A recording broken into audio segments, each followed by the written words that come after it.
11টি মাস বান্দা খাইবা, 11টি মাস স্ত্রী সহবাস করবা, কোনো বাধা নাই। কিন্তু গোলাম একটি মাস দিনের বেলা খাওয়া যাবে না, দিনের বেলা স্ত্রীর কাছে যাওয়া যাবে না। যদি তুমি নিজেকে কন্ট্রোল করে একটি মাস রোজা রাখতে পারো রে গোলাম, 11 মাসের রোজা রাখার সব যিনি দিয়ে দিবেন তিনি কে? এজন্য আমার নবী বলেন এই রোজা রাখার কি ফজিলত। বুখারীর বর্ণনা, আল্লাহর পয়গম্বর মুহাম্মদ আরবি বলেছেন, কুল্লু আমাল ইবনে আদম লাহু ইল্লা সাওম। বনি আদম যত ইবাদত করে সব তার নিজের জন্য, কেবলমাত্র একটি ইবাদত ছাড়া, সেই ইবাদত হলো রোজা। বলি সুবহানাল্লাহ। যেহেতু বনি আদম আমার জন্য রোজাটা রাখে, ফাইন্নাহু লি ওয়া আনা আজজি বিহি। রোজা যেহেতু গোলাম আমার জন্য রাখে, সুতরাং রোজার প্রতিদান স্বয়ং আমি আল্লাহ গোলামকে দিয়ে দিব। বলুন সুবহানাল্লাহ। দেখেন, হজ এমন একটি ইবাদত যেটার প্রতিদান আল্লাহ তাআলা দুনিয়াতে জানিয়ে দিয়েছেন। নামাজ, এটার প্রতিদান আল্লাহ তাআলা দুনিয়াতে জানিয়ে দিয়েছেন। যাকাতের প্রতিদান আল্লাহ তাআলা দুনিয়াতে জানিয়ে দিয়েছেন। কিন্তু সওমের কোনো প্রতিদান আল্লাহ দুনিয়াতে জানান নাই। তার কারণ হচ্ছে রোজাটা মানুষকে দেখানোর জন্য করা যায় না, হজটা মানুষকে দেখানোর জন্য করা যায়, নামাজটা মানুষকে দেখানোর জন্য করা যায়। কিন্তু রোজা এমন একটি ইবাদত যেটা মানুষকে দেখানোর জন্য করা যায় না। আমি যদি সকালবেলা রোজা রেখে আপনাদের সামনে এসে বলি যে আমি রোজা রাখছি, আপনারা বিশ্বাস করবেন কিনা? আবার আমি যদি খেয়ে বাড়ি থেকে এসে আপনাদেরকে বলি আমি রোজা রাখছি, এটাও বিশ্বাস করা যাবে না। তাহলে এইটা দুনিয়ার কেউ দেখে নাই, কেউ জানে না। কে জানে? আল্লাহ। সুতরাং গোলাম যেহেতু সকাল থেকে সন্ধ্যা অবধি পর্যন্ত খায় না, পানাহার করে না, স্ত্রী সহবাস করে না, ইচ্ছা করলে সে করতে পারে, দুনিয়ার কেউ দেখবে না, একমাত্র রবকে ভয় করে করে। সুতরাং আল্লাহ জানিয়ে দিলেন ওয়া আনা আজজি বিহি। গোলাম, যেহেতু আমাকে দেখানোর জন্য তুমি করছো, আমার সন্তুষ্টির জন্য আমাকে ভয় করে, সুতরাং এটার প্রতিদান দুনিয়াতে না, এটার প্রতিদান হবে কিয়ামতের ময়দানে। বলুন সুবহানাল্লাহ। কিয়ামতের ময়দানে কি প্রতিদান হবে? আল্লাহ রাসূল বলেন, আল্লাহর নবী বলেন, আসিয়ামু ওয়াল কুরআনু ইয়াশফাআন লিল আবদি ইয়াউমাল কিয়ামাহ। আল্লাহর রাসূল বলেন, কিয়ামতের ময়দানে রোজা এবং আল্লাহর কোরআন বান্দার পক্ষে সুপারিশ করে জান্নাতে দিয়ে দিবে। আল্লাহ রাসূল আরো বলেছেন, ওয়াসিয়ামু জুন্নাতুন। রোজাটা হলো ঢাল স্বরূপ। যেভাবে যুদ্ধের ময়দানে মানুষ ঢাল ব্যবহার করে শত্রুর আক্রমণ থেকে বেঁচে যায়, ঠিক তেমনি দুনিয়ার বুকে রোজাটা হচ্ছে ঢাল স্বরূপ। সেই ডাল দিয়ে গোলাম কিয়ামতের ময়দানে জাহান্নাম থেকে সেই গোলাম হেফাজত হয়ে জান্নাতে গোলামটা রোজার কারণে চলে যাবে। এই জন্য আল্লাহর নবী বলেন, ওয়াসিয়ামু জান্নাতুন। রোজাটা হচ্ছে ঢাল স্বরূপ। বুখারীর আরেক বর্ণনায় এসেছে, আল্লাহর নবী বলেছেন, ইযা জাআ রমাদান। যখন রোজার মাস চলে আসে, রমজানটা চলে আসে, ফতিহাত আবওয়াবুল জান্নাহ।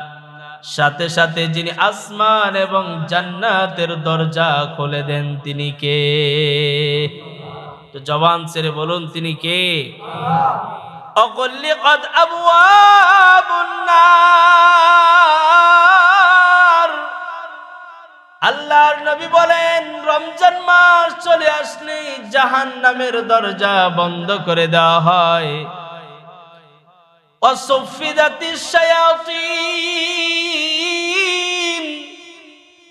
আর রমজান মাস আসলে শয়তানদেরকে যিনি গ্রেফতার করেন তিনি কে? তাহলে রমজানে জান্নাতের দরজা খুলে যায়, জাহান্নামের দরজা ক্লোজ হয়ে যায়।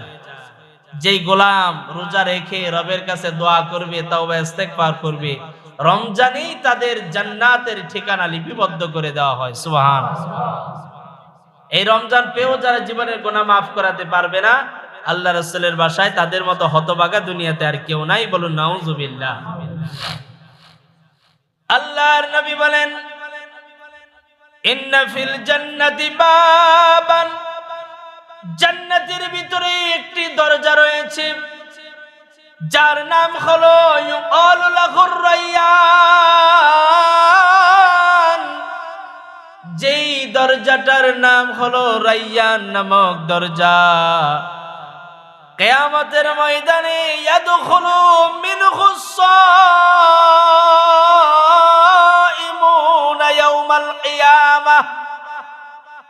কিয়ামতের ময়দানে সেই রায়্যান নামক দরজা রোজাদারদেরকে ডাকবে আর বলবে, আসো আমার কাছে আসো, আমার দরজা দিয়ে রবের তৈরি জান্নাতে চলে যাও। সুবহানাল্লাহ।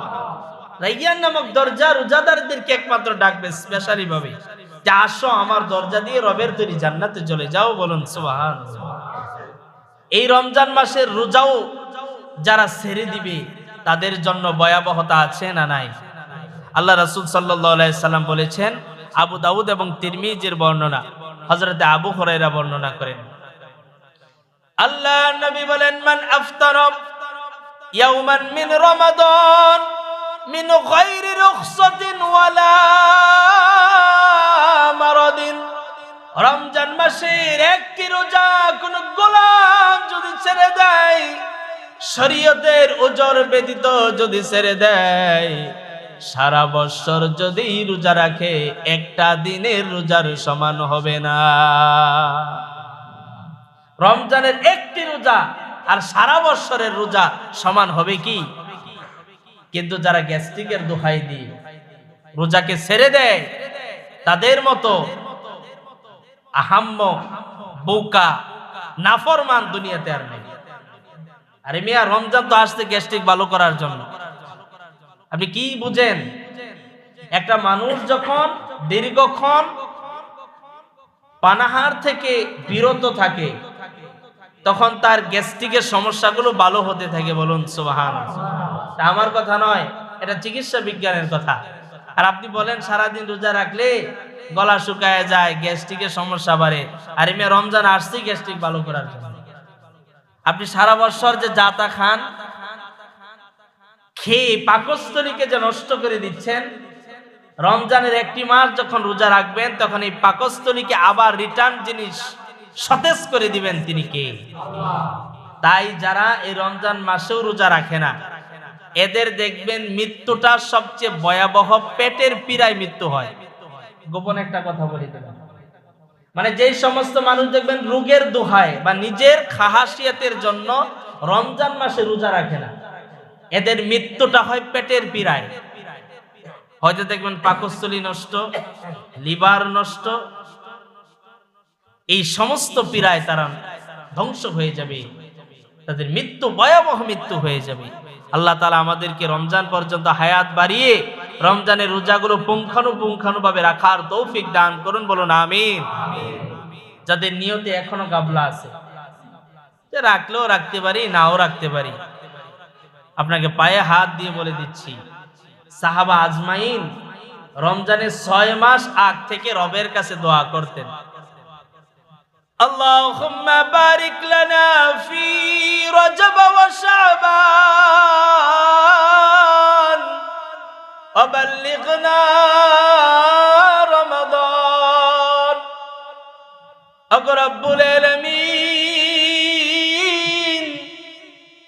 রজব এবং শাবানের বরকত আমাদেরকে দিয়ে দেন। আর রমজান পর্যন্ত আমাদের হায়াত বাড়িয়ে দেন। সাহাবা আজমাইন অপেক্ষায় থাকতেন কখন রমজান আসবে, কখন রমজানুল মুবারক আমার হায়াতের মধ্যে আসবে। আর আমরা আতঙ্কে থাকি রমজান চলে আসবে, দিনের বেলায় বিড়ি খেতে পারবো না, দিনের বেলায় চা খেতে পারবো না, দিনের বেলায় দোকানদারি করতে পারবো না, আমার ব্যবসা মনে হয় শেষ হয়ে যাবে। এই চিন্তায় যারা থাকেন দিলের কান লাগিয়ে শোনেন, জাহান্নাম আপনার জন্য অবধারিত, জান্নাতের গ্রাণ আপনি পাবেন না। আর রমজানের জন্য যারা অপেক্ষা করবে, রমজানুল মুবারকের আগে যদি তাদের মৃত্যু হয়ে যায়, আমার নবী বলেন রমজান যদিও না পাই, নিয়ত করার কারণে রমজানের সব যিনি কবরে দিয়ে দিবেন তিনি কে? লক্ষ্য করে দেখেন গত রমজানে কত মানুষ ছিল, কত ভাই ছিল, কত বন্ধু ছিল, কিন্তু এই রমজানের মধ্যে নাই। একসাথে ইফতার করেছি, একসাথে তারাবি আদায় করেছি, একসাথে সেহরি খেয়েছি, কিন্তু বৎসর ঘুরতে না ঘুরতেই আমার ভাইটা চলে গেল কবরে, আমার বন্ধুটা চলে গেল কবরে।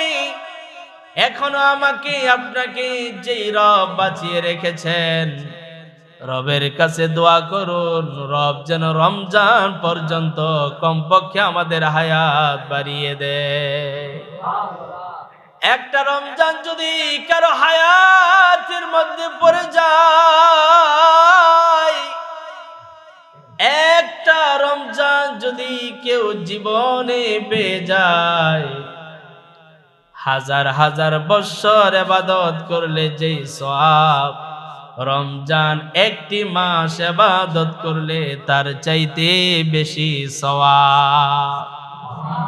কারণ রমজানুল মুবারকে একটা সুন্নাত আদায় করবেন, যিনি ওয়াজিবের নেকি দিবেন তিনি কে?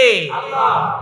একটা ওয়াজিব আদায় করবেন, যিনি ফরজের সওয়াব দিবেন তিনি কে? আল্লাহ। একটি ফরজ আদায় করবেন, 70টি ফরজের সওয়াব যিনি দিবেন, জবান ছেড়ে বলুন তিনি কে? আল্লাহ। এজন্য আমার ভাইয়েরা, রমজানটা আমাদের একেবারে কাছাকাছি। এই অল্প সময়ের মধ্যে বেশি বেশি তাওবা করুন, বেশি বেশি ইস্তেগফার আদায় করুন, বেশি বেশি রমজান সম্পর্কে আলোচনা একে অপরের সাথে করতে থাকুন। এই শাবান মাস থেকেই বেশি বেশি নফল সালাত আদায় শুরু করে দেন।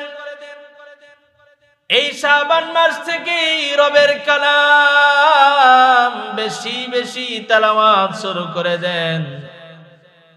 রমজানের মধ্যে কমপক্ষে একটি কুরআনুল কারীম খতম করার মনোভাব এবং নিয়ত এখন থেকেই করে ফেলেন। কারণ এই মাসের মধ্যেই, রমজানুল মুবারকের মধ্যেই কোরআন নাজিল হয়েছে। এজন্য রব জানিয়ে দিয়েছেন, শাহরু রমাদানাল্লাযী উনজিলা ফীহিল কুরআন হুদাল লিন্নাসি ওয়া বাইয়িনাতিন মিনাল হুদা ওয়াল ফুরকান।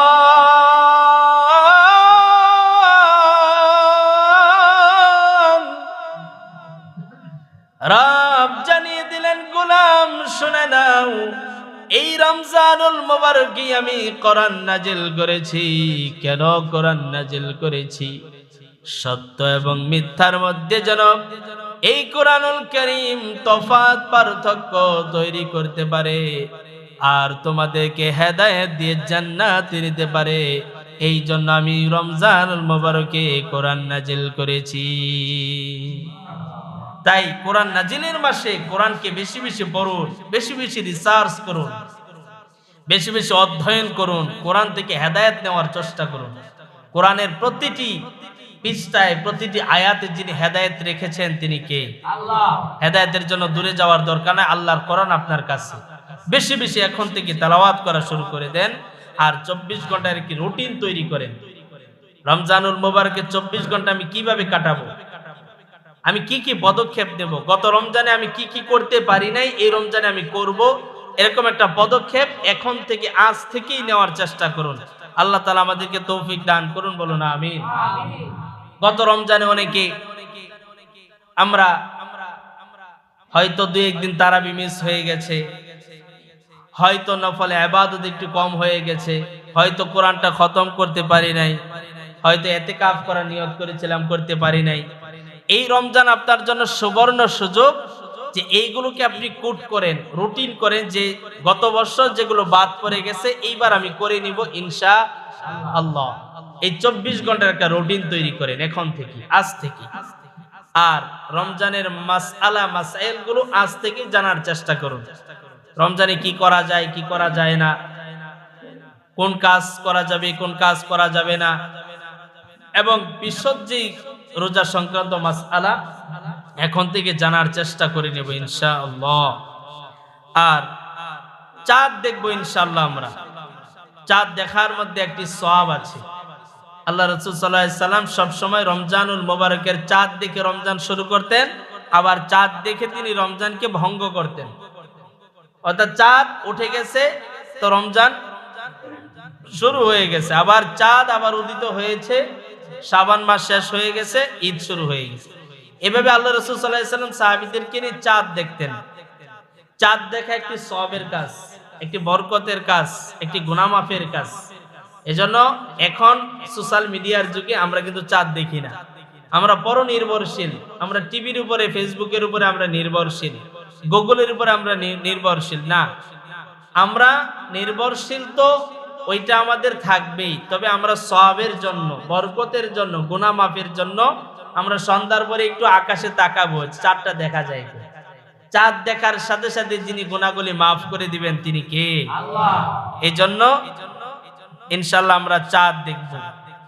আর রমজানুল মুবারকে সাধারণ ক্ষমার জন্য 2টি কাজ ছাড়তে হবে, যেই 2টি কাজ আমি বিগত দিন বলেছি, বারবার বলেছি, যে রমজানুল মুবারক শুরু হয়ে গেলে অথবা শবে কদর, শবে বরাতে কমপক্ষে 2টি কাজকে বাদ দিতে হবে। 2টি কাজ যদি কেউ বাদ দিতে পারে, তওবা করতে পারে, তাহলে তার জন্য ক্ষমা, আর না হয়তো তার জীবনে কোনো ক্ষমা নাই। একটি হলো শিরকের গুনাহ। এই শিরকের গুনাহ যার ভিতরে থাকবে তার জীবনে কোনো ক্ষমা নাই। সে কাবা শরীফ ধরেও যদি কান্নাকাটি করে তার কোনো ক্ষমা নাই, কারণ শিরকের গুনাহকে আল্লাহ তাআলা মাফ করেন। আরেকটি হচ্ছে পিতামাতার অবাধ্য সন্তান যারা হবে, পিতামাতা যাদের উপর অসন্তুষ্ট, তারা যতই ইবাদত করুক না কেন, যতই কান্নাকাটি করুক না কেন, তওবা ইস্তেগফার করুক না কেন, তাদের দোয়া তাদেরকে আল্লাহ তাআলা ক্ষমা করবেন। আরেকটি হচ্ছে যে রমজানুল মুবারক আসার আগেই যাদের ইনকামের মধ্যে সমস্যা আছে, মেহেরবানি করে ইনকামকে পরিশুদ্ধ করুন। আয় রোজগারের মধ্যে যাদের ভেজাল আছে, পরিশুদ্ধ করুন নিজেকে। রমজানুল মুবারক সামনে যারা ব্যবসা করবেন, এখন থেকে নিয়ত করেন 11 মাস ব্যবসা করব, রমজানে ব্যবসা করব না। সৌদি আরবের মধ্যে যান, দেখবেন তারা 11 মাস ব্যবসা করে, রমজান মাসে ব্যবসা করে। এখানে যারা প্রবাসী আছেন, সৌদি আরবে ছিলেন, আপনারা যারা রমজান পেয়েছেন, আপনারা দেখেছেন যে তারা ইফতার নিয়ে নিয়ে কাবা শরীফের বাউন্ডারিতে, মদিনা শরীফের বাউন্ডারিতে তারা ঘোরাফেরা করে, চত্বরের মধ্যে ঘোরাফেরা করে। কাকে একটু ইফতার করানো যায়, কাকে একটু পানি দেওয়া যায়, কাকে একটু শরবত দেওয়া যায়, কারে একটু 2টা খেজুর দেওয়া যায়। তারা পেরেশান হয়ে যায় যে কাকে আমি একটু ইফতার করাবো। কিন্তু আমরা কি হতভাগা, ইফতার করাবো তো দূরের কথা, বরং আমরা আরো আরেকজন ইফতার করুক, এটা অনেক সময় আমরা চাই না। এটা কখনো করা যাবে না। ইফতার করানো বৃহৎ একটি ফজিলতের কাজ। আমি নেক্সট উইক, সামনের সপ্তাহে আমি ইনশাআল্লাহ ব্যক্ত করব যে ইফতার, সেহরি এবং তারাবির কি ফজিলত।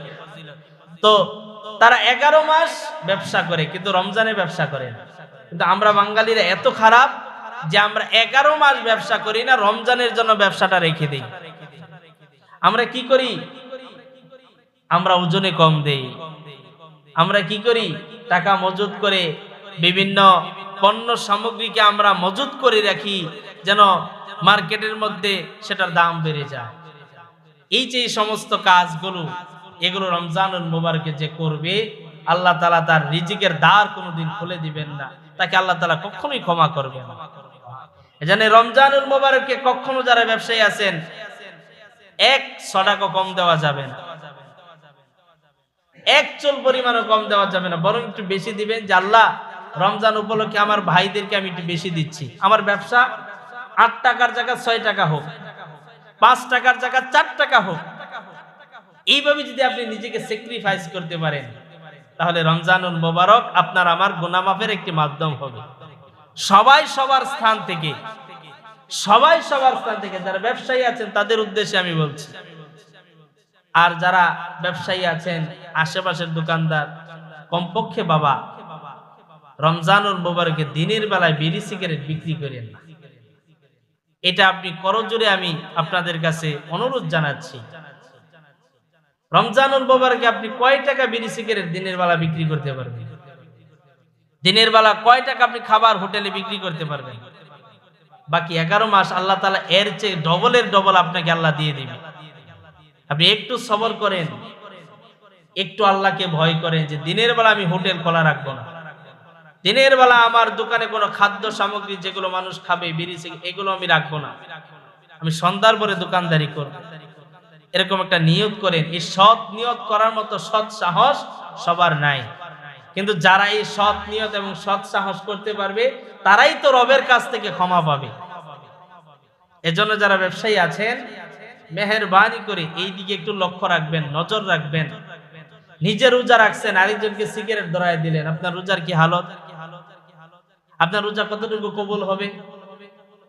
এজন্য এটা মেহেরবানি করে একটু খেয়াল রাখবেন।